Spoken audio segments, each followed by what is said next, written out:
মতো গরুর দুধ, আর এখানে আছে তরমুজ, তারপরে আর কি দিবা? রুয়াবজা, চিনি, মোহাব্বতের শরবত। ও আচ্ছা, যেটাই মহব্বতের শরবত আর কি, ভাইরাল। আজকে আপু বানাবে আর আমরা খেয়ে সবাইকে রিভিউ দিব কেমন হয়। তো সাথে থাকেন, দেখতে থাকেন। আপু কিন্তু তরমুজের বিচিগুলো সুন্দর করে বেছে নিতেছে। দেখেন আপু কি দিয়ে কি বানায় আজকে, দেখি। তাকিয়ে আছি হা করে। হাই দাও সবাই, হাই দাও। এই যে দেখেন আমরা সবাই মহব্বতের শরবত খাবো আজকে, আমরা সবাই ওয়েট করতেছি।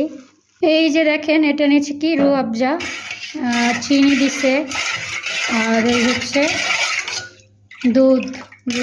গরুর দুধের সাথে রুয়াবজা। দুধের নেই ঠান্ডা, তারপর আমাদের সবার ঠান্ডা সমস্যা, এই জন্য বরফ দিলাম না। হ্যাঁ, আমরা কিন্তু আইস ইউজ করবো না, কারণ এটা আমাদের সবারই মোটামুটি ঠান্ডা জ্বর। তো এখানে এই যে দেখেন চিনি, রুয়াবজা, দুধ আর তরমুজটা দিয়ে দিল আপু।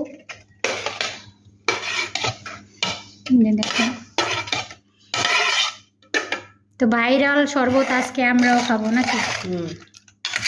এই যে দেখেন, ওয়াও, দেখে তো মনে হইতেছে অনেক লোভনীয়, অনেক সুস্বাদু হবে। মাশাআল্লাহ।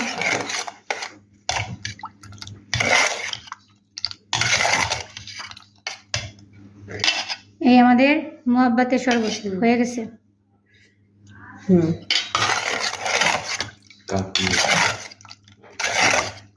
তো দেখলেন তো আমাদের মোহাব্বতের শরবত কিন্তু অলরেডি রেডি করে ফেলছে। আর আসলে চাইলে এটার ভিতরে আরও ফ্রুট ইউজ করতে পারেন, যেমন কলা, আঙ্গুর। আর আমাদের হাতের কাছে ছিল যেটা, শর্টকাট দিয়ে এটাই তৈরি করে নিছি। তো আপনাদের সবাইকে মোহাব্বতের শরবতের দাওয়াত রইল অবশ্য। আর সবাই বলবেন ভিডিওটা কেমন হয়েছে। অনেকদিন ধরে আমরা প্ল্যান করতেছি যে আমরা মোহাব্বতের শরবত বানাবো, খাবো।